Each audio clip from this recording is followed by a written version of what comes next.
veterans feel that, what am I going to do when I get older? Especially when there's spousal action or something, you know? This is something that you probably had in the back of your mind for years, for a place that you can go and know that you're taken care of. And this place that you're building there now will do that for you. Well, guess what? People are going to take care of our veterans when they get older. Once the place opens, Veterans Landing is going to be the first of its kind in the nation, a planned assistance living residence that is exclusively for aging veterans and their spouses. And the Community Renewal team has launched a new campaign to help raise money to get things started right. So joining me this morning to talk more about it is Gus Keach-Longo from CRT and Planning Committee member and U.S. Army veteran Steve Pintarich. Thank you both for being here. Gus, thank you for having us. Mr. Pintarich, thank you, sir. Why don't we just start with you, Gus, to tell us about Veterans Landing. What is it? Where's it going to be? When's it going to open? That sort of stuff. Well, CRT is working with the Veterans Affairs Administration to build an assisted living specializing in veterans and their spouses.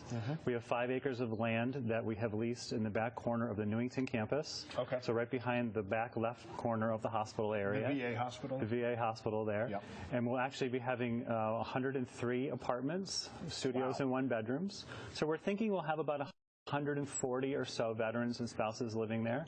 We're planning on breaking ground at the beginning of 2015, and we're in the process of working with the VA to help make the services affordable so that people who are of limited income are able to afford to live there. Most assisted living costs about $3,000 a month to get in, and then it goes up to about $7,000 or $8,000, where the veterans who are living there could be paying as little as $1,000 a month and get all the same services. That's good. $3,000 to $8,000. That's a spicy meatball right there. What else do you have to do to try to make this veteran-centric, veteran-friendly? So we're focusing with the VA to make the services affordable, and at the same time we're also going to be working with the state of Connecticut to try to make the rents affordable as best as possible.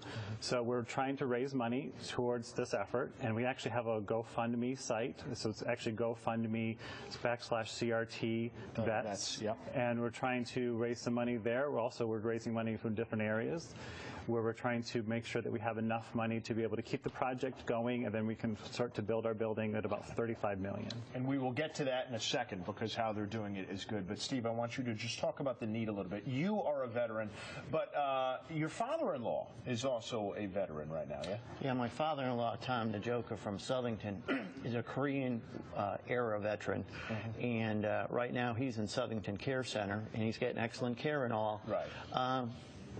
Very fortunate his roommate is a veteran, so the two of them have that connection and all. But just like when we join organizations or get involved in something, it's because we have a similar interest to that. Yes. So this project here, Veterans Landing, would put veterans with other veterans and all.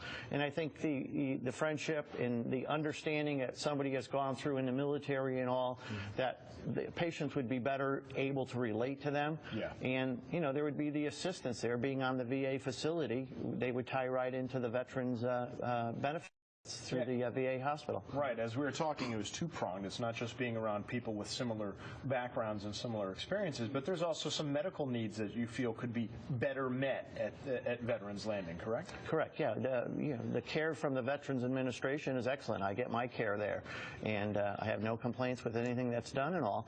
Just being on the campus, they have transportation to other veterans facilities, so it'd be all tied right in together, you know, one-stop shopping. Everybody, you go there and you'll be able to take care of everything. Great. Okay, Gus, why don't you talk to me about how you're going about raising this money? You're crowdfunding. You mentioned the website. Right, we're crowdfunding. We've actually had so many people calling me asking how to get into Veterans Landing, and then they're asking how they can help. So this is one site that we set up. Able to have people go onto the site. They can donate as little as $5, and they can donate obviously as much as they want, and depending on the amount of money that they donate, they can get a bracelet, or they can get a pin. They also can get a t-shirt and a hat depending on how much. So this is one way of people being able to contribute directly to our cause. And remember, that's the point of crowdfunding, folks. They're looking for $25,000, and you wouldn't refuse it if somebody if someone wants to write a check, we'll take it. That's for sure. But the idea is, it doesn't have to be $25,000. It can just be 25. So, gentlemen, thank you very much for your time. Again, it's GoFundMe.com/CRT Vets. They're about 4,000 into a goal of 25,000. Let's help them reach it. Guys, thank you very much. Thank you very much. I appreciate it. Thank you very much. Okay, have a good morning. Now, still ahead on Morning Extra,